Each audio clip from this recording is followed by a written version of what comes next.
Hi, my name is Isabella Mangallo. I'm a senior digital strategist here at TSC, and this is JB. Jean-Baptiste from France, from TSC Americas as well. So we have this great webinar today with Isabella.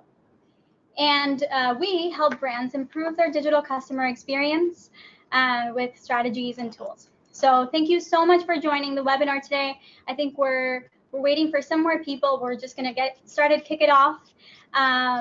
And want to let you know that we'll be answering questions live. JB here is going to be moderating. I'm going to be going through the content, and we definitely want your feedback. So please share that with us. We're also going to do we're going to do 2 poll questions. So keep your eye out for those. And I think we can get started. Yeah. And just one thing before we get started, just the questions. You can see different tabs on the right of your screen, maybe. So that's where you can type the questions, and we will take a few minutes at the end of each question to reply to your questions.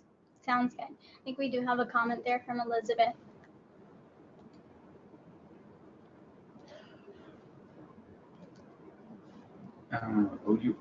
Is everybody able to hear us well, or should we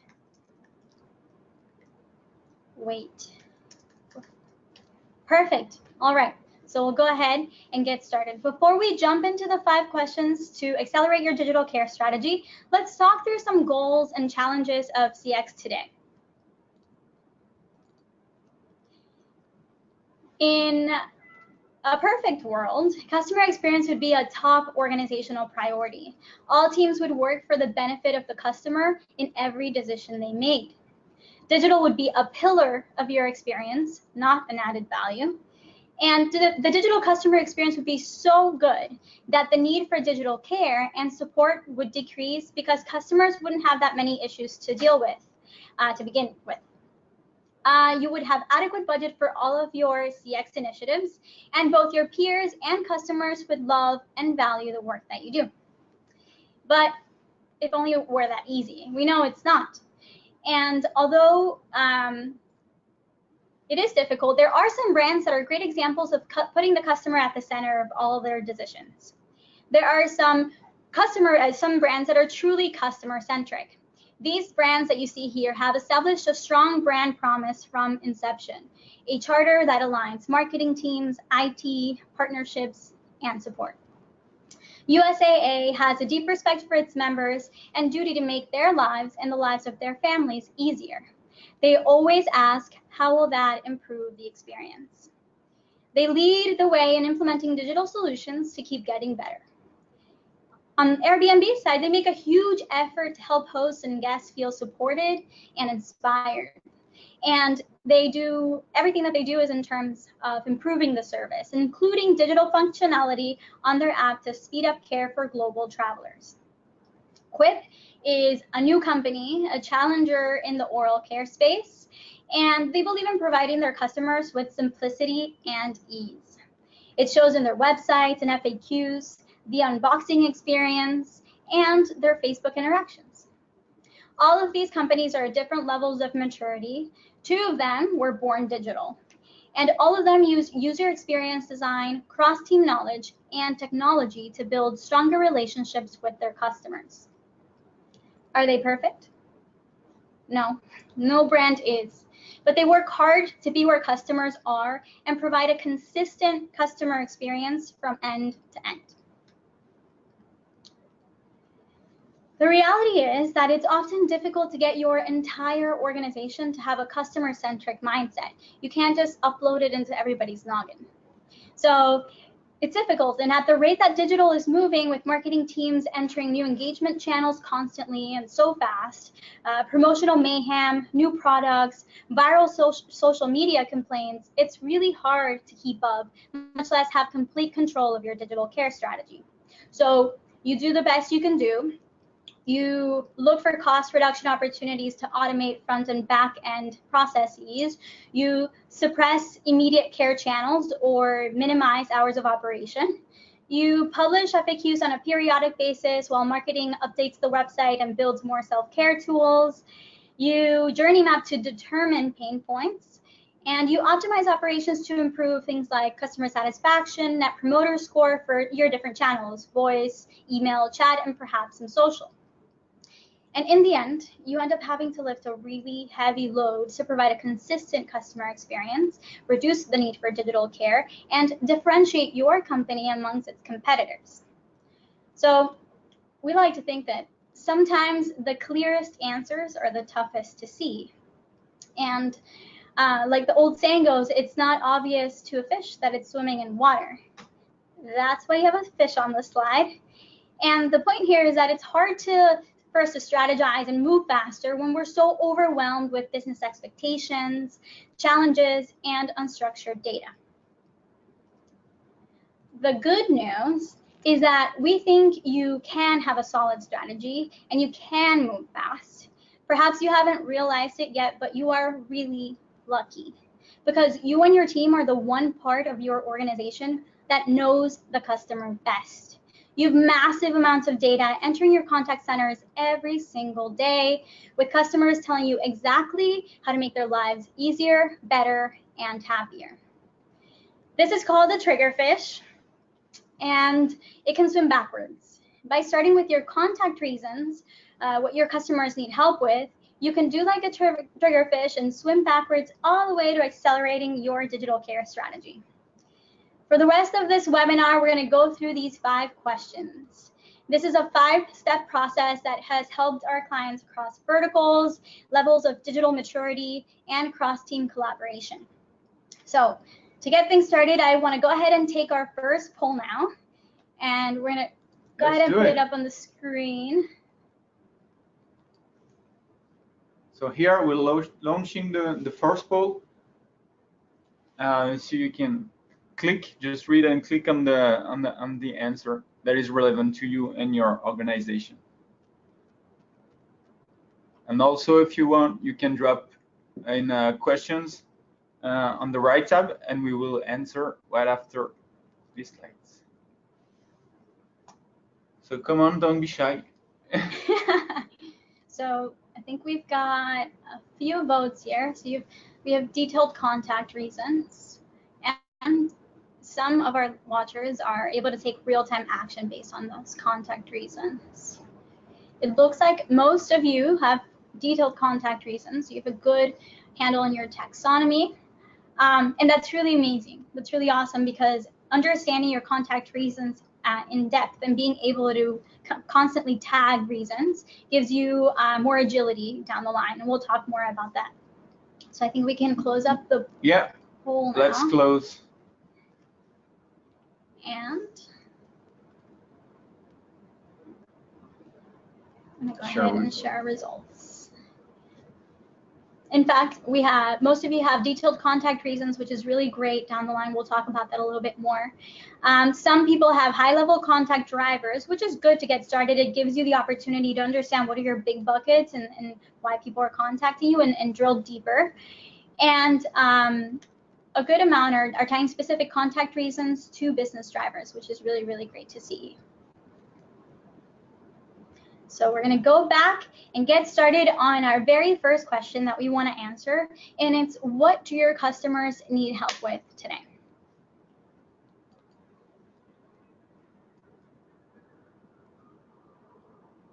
If we have one thing in the world of customer care, it's verbatims. Like I said, tons of them coming through every single day through phone calls, chat transcripts, social media platforms, reviews, and soon enough, voice assistants.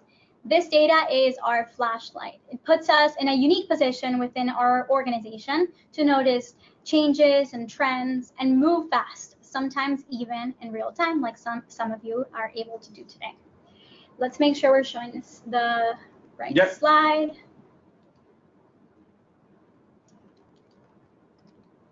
Just get back to it. Perfect. And here we have our first question. So understanding your contact reasons on a constant basis is like tying your shoes every time you go for a run. ASOS is a retailer that really understands contact reasons. One of their top ones is returns, so they do their best to make that experience as easy as possible. They offer one-click returns, free international shipping, and they keep answers fresh for a ton of different returns related reasons, contacts. Here we see an example of how this experience effort impacts loyalty and retention if you just take a look at the verbatim. And if the customer still needs care, right, ASOS offers assistance on all relevant contact channels, including Facebook Messenger. ASOS understands that customer questions around returns are very important, and they build a happy experience for customers by the effort they make. By the way, I wanted to share that Statista predicts that 2.41 billion people will use messaging by 2021, meaning that's where the customers are going to be. And a lot of brands are already pushing to get into the messaging channels. And so that's a channel that definitely should be on your radar if it's not already.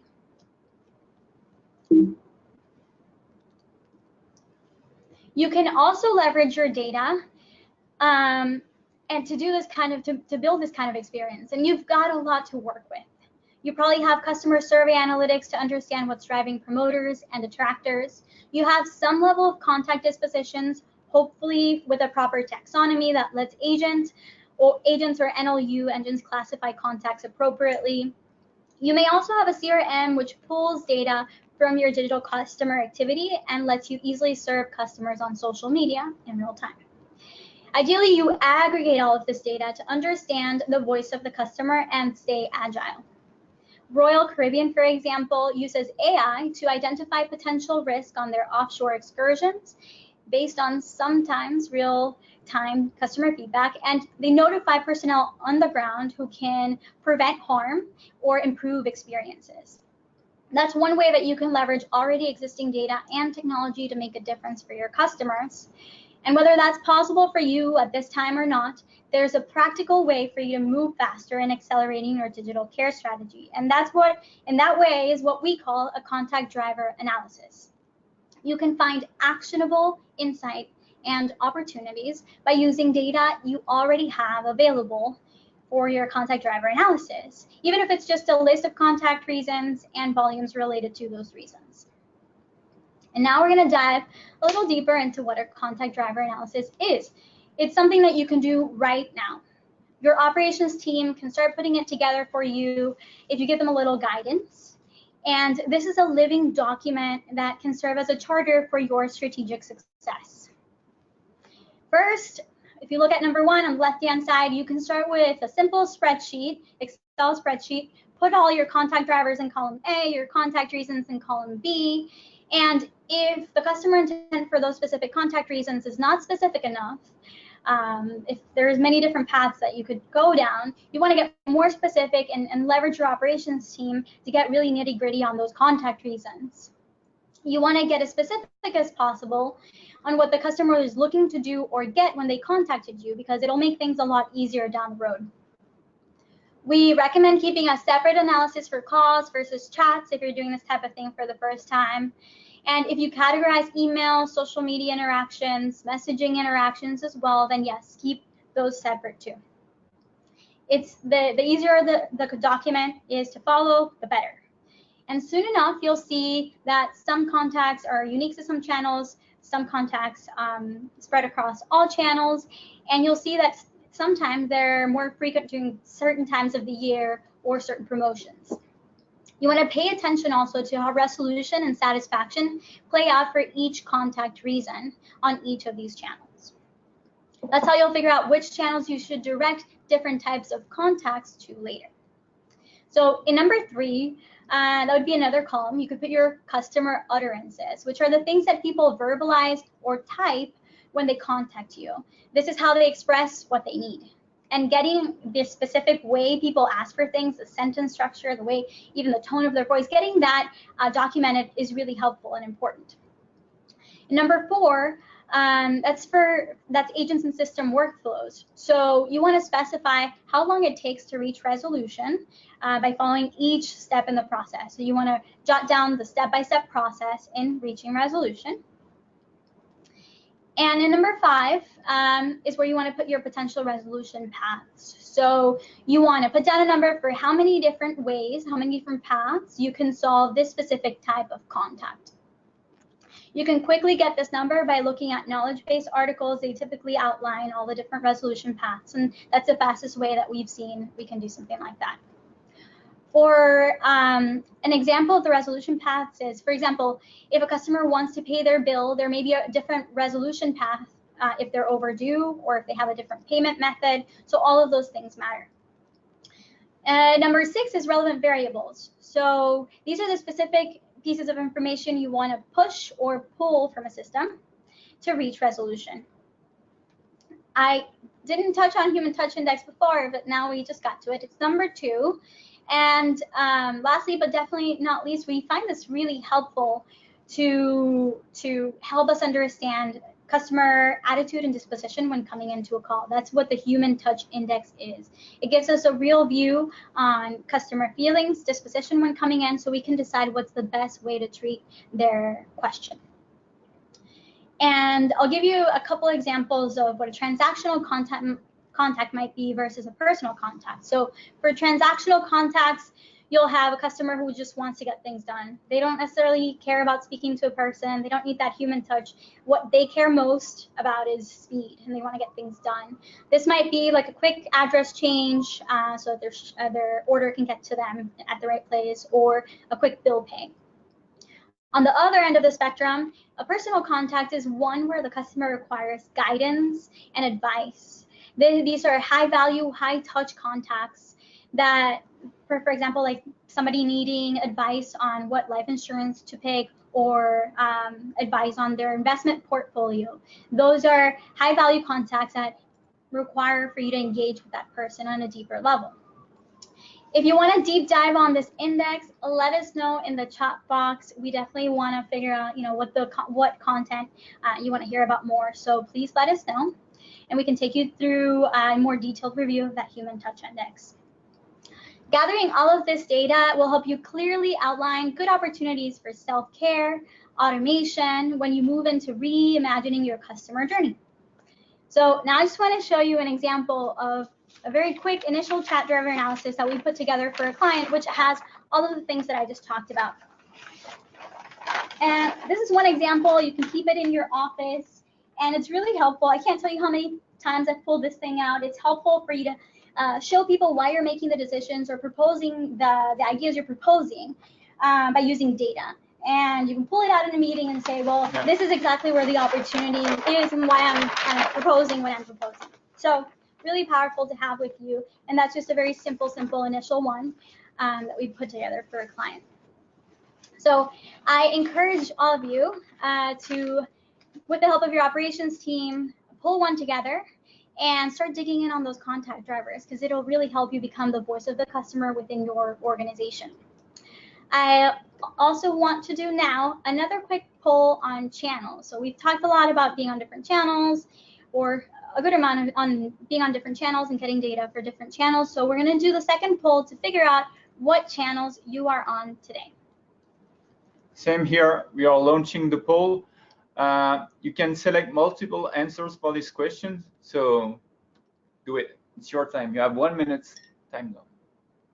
And this time you won't see the slide results for too long. We're going to jump quickly to the next of resume the presentation.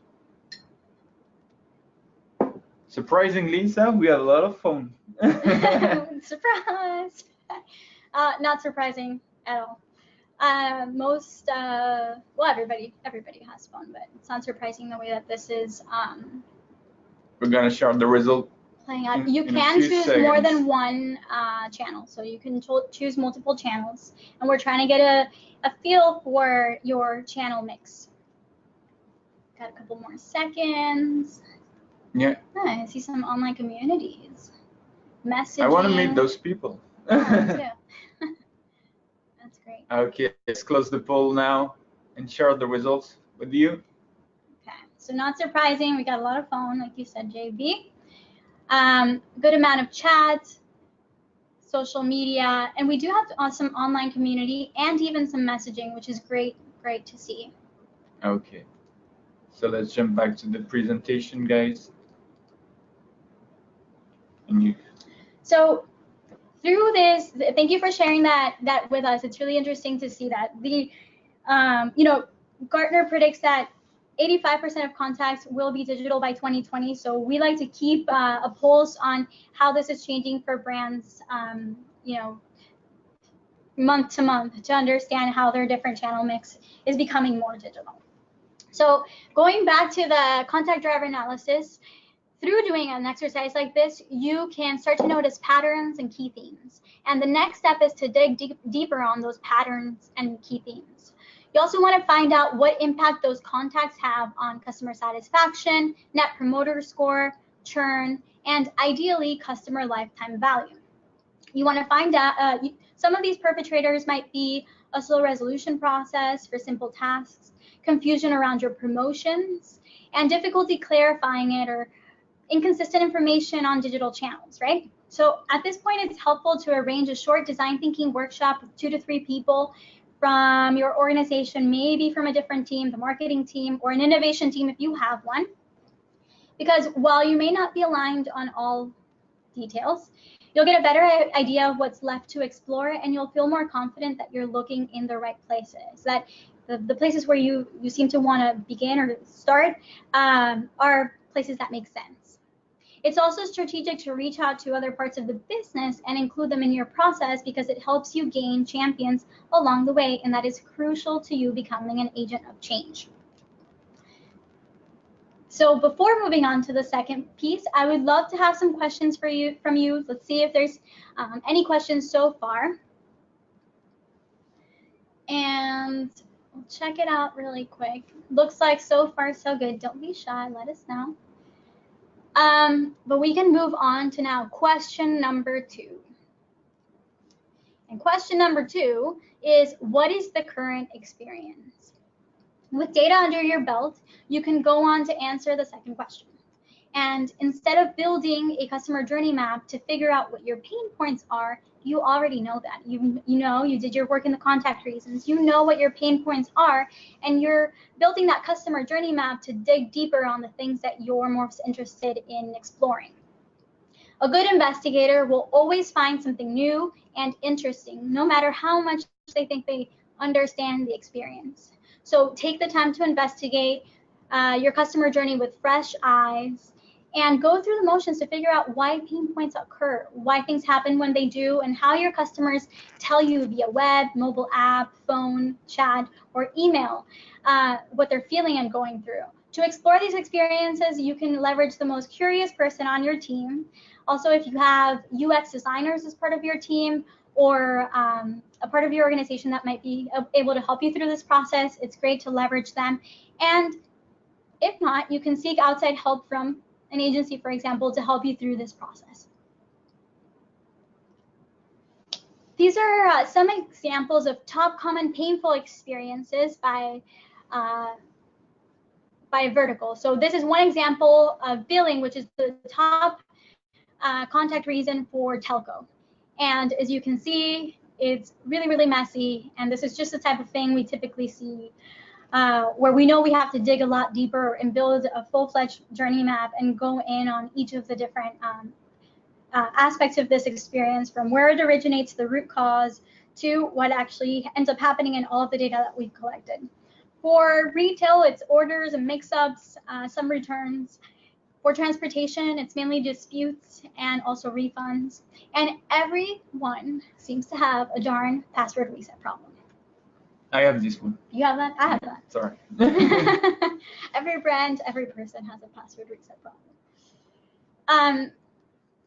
So when you're building this journey map, there's a million ways to map a customer journey, and I bet most of you have heard from an expert at some point on how to build your journey maps. I know, tons of clients go through this sort of exercise, so it's very common, I'm sure. Let us know what, if you have any questions around this, or if you do this within your organization. But instead of taking you through what's a journey map, how you build one, we're going to take you through I'll take you through some information about how my team uses care data to enrich journey maps. There are 3 things that we like to keep in mind when mapping customer journeys. And the first one is leverage what you know. So your contact reasons, these are the pain points, and all of the data that we've talked through so far: resolution paths, contact channels, points of impact on CSAT, NPS, CES, customer effort score, right? Going through all of these things, leveraging what you know is really, really key. And doing the work so that you can leverage what you know. Second piece is remember that you don't know. Don't make assumptions that hold you back from innovation. Think of personas in a dynamic ways, in dynamic clusters of behavioral data as opposed to more boxy personas with some demographics that don't often change, and maybe you change them a couple times a year. Think of it as a more fluid, take a more fluid approach. Don't think that, for example, older people don't interact on social media, because in fact, 64% of 50 to 64-year-olds fully engage, well engaged in a social media channel. So there's opportunity across all of different age groups, and you really have to look at the behavioral patterns to improve the experience. The third piece is to seek to know more. Be the person in your organization who knows customer pain points the best, why they happen, to who they happen, and how people feel, how much it affects them when they happen. It's good to map all aspects of a customer journey, the digital and the non-digital, if you want to be the voice of the customer within your org. But if you need to move faster, you can focus on mapping the digital journey. Just know that you're going to have some big gaps to come back to. Ideally, you translate your map into a digital journey mapping tool so that you can keep it fresh and optimize it over time. This is, again, also supposed to be a living, breathing document that helps you make decisions every day. And it's good to have it easily available, visible, so that you can keep going back to it. Also, be mindful of the relationship between improving the customer experience and reducing your need for digital care. Because as your experience gets better, you're going to have less need for support, and that's the goal, that people don't have these issues to begin with. Instead, you can use all of that energy and all of those resources to engage more with customers and take your brand to a whole another level. So with that, do you have some questions? Let's see. With that, so far, so good. So far, so good. With that, I think we can move on to the third question. The third question is, can digital improve the experience? All the webinars you've watched, all the strategies you've researched, all the conferences you've been to come to play right here. This is a phase where you decide which digital initiatives will move the needle most for your customer experience. And once again, you can do it with a little design thinking. You want to invite key stakeholders from other parts of the business to reimagine the customer experience. If there's any question for customer interest in digital support, remember that just like 81% of shoppers conduct online research before making a purchase, most people go online and search for their answers if they have a question before contacting support. Just think about it. When you don't know something, what do? Google. You Google it. Everything I do is Google. And I would think that most of the people joining this webinar and overall would use a search engine to find their answer. So digital is the first line of defense, and if it's good enough, you can save yourself many unnecessary battles.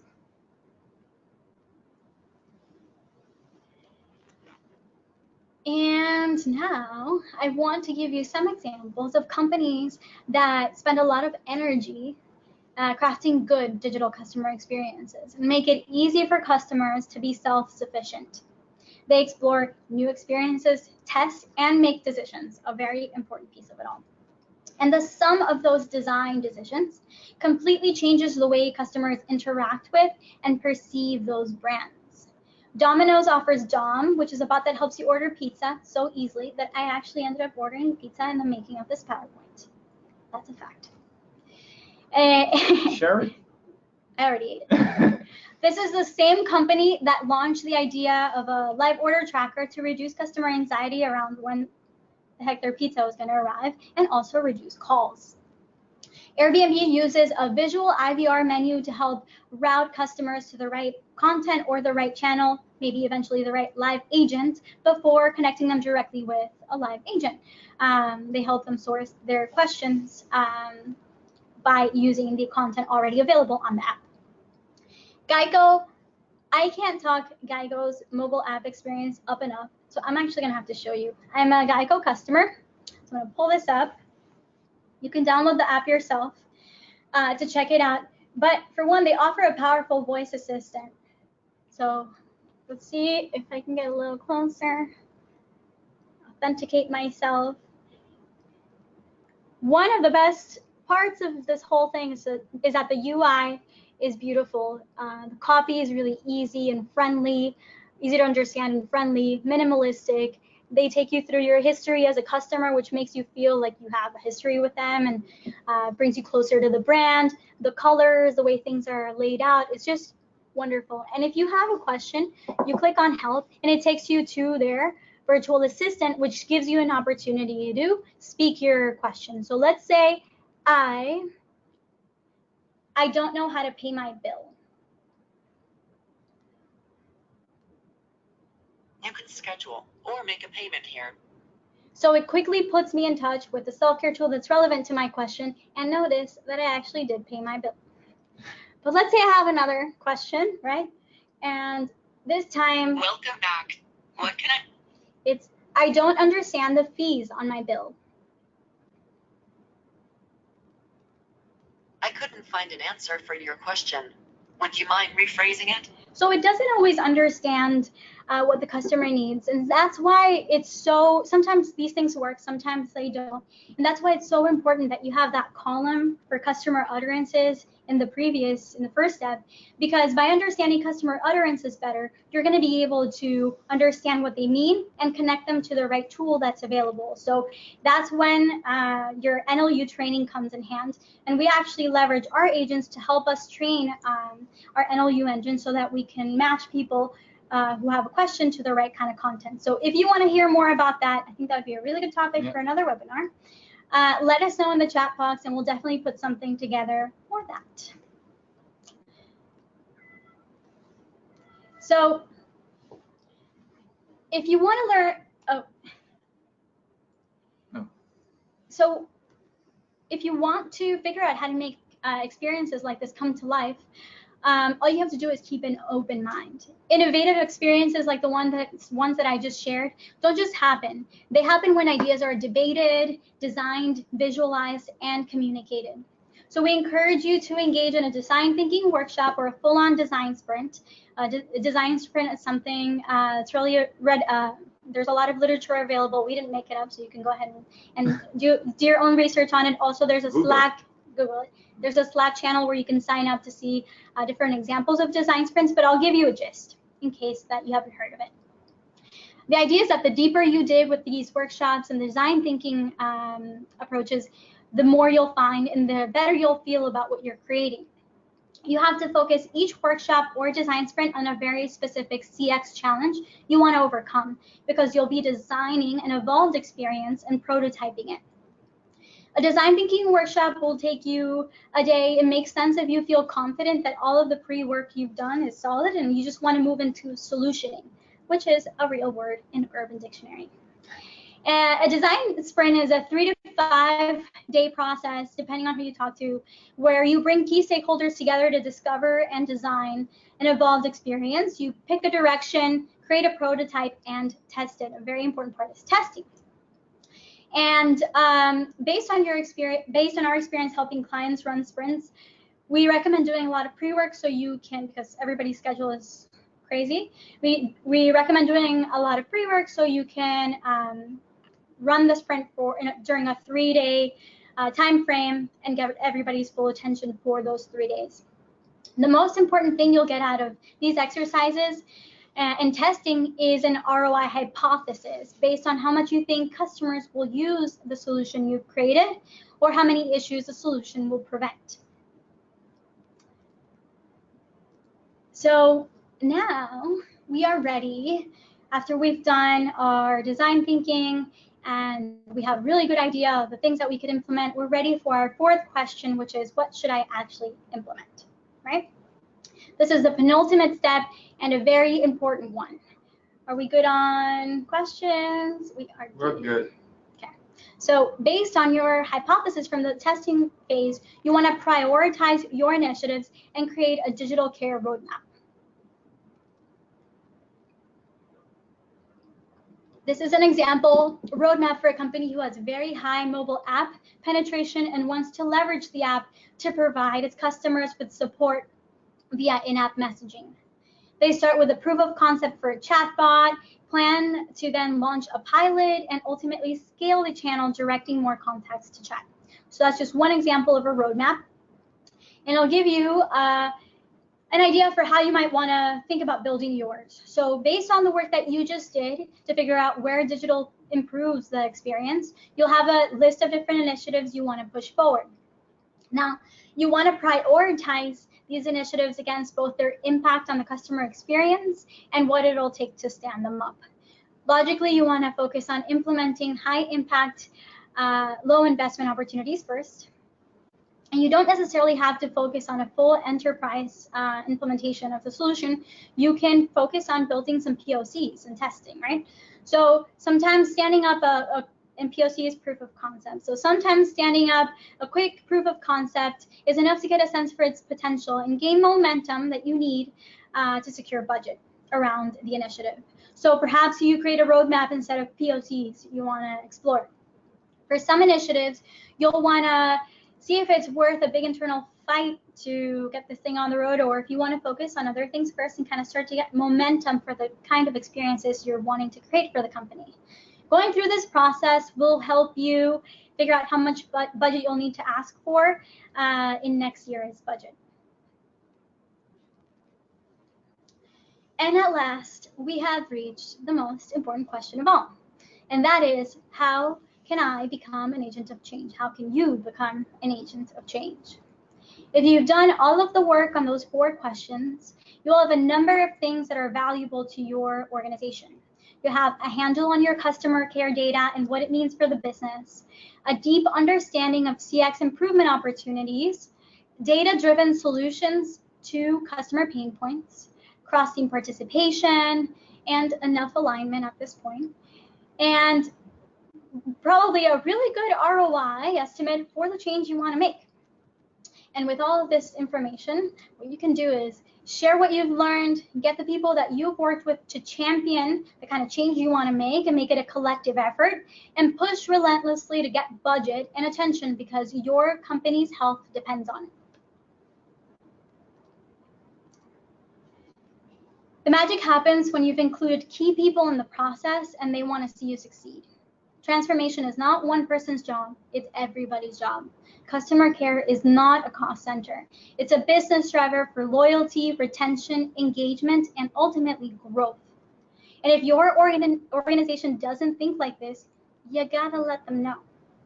So you have the opportunity to be the voice of the customer, and that's super, super powerful. Our most successful clients have taught us that if through a process like this, you can achieve open communication with marketing teams, IT, and executive teams, and an agile test and iterate mentality, then there's no stopping you. There's no stopping you. So obviously, if there's a way that TSC can help you through any piece of this journey, we're more than happy to do that. Now we are ready to open it up for some Q&A, if we've got some. Do we got some Q's before we got some A's? I'll get you some A's if you give me some Q's. Okay. We'll give you a few seconds so you can type it. And we're ready to reply.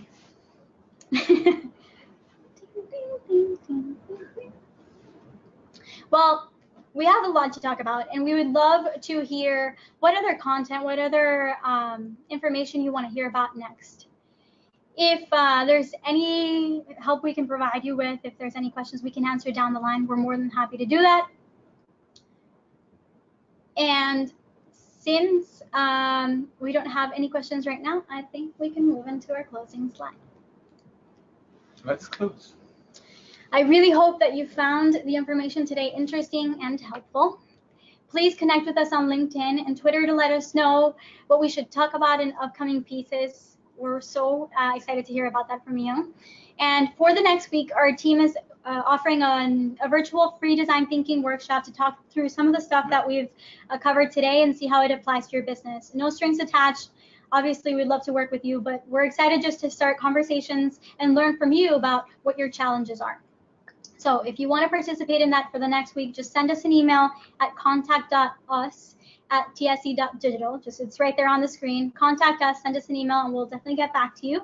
And thanks again so much for watching. JB and I. Thank you very much. That was great, guys.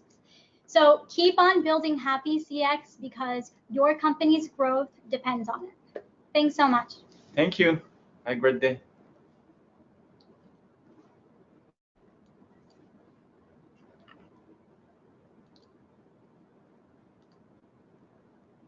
Bye-bye.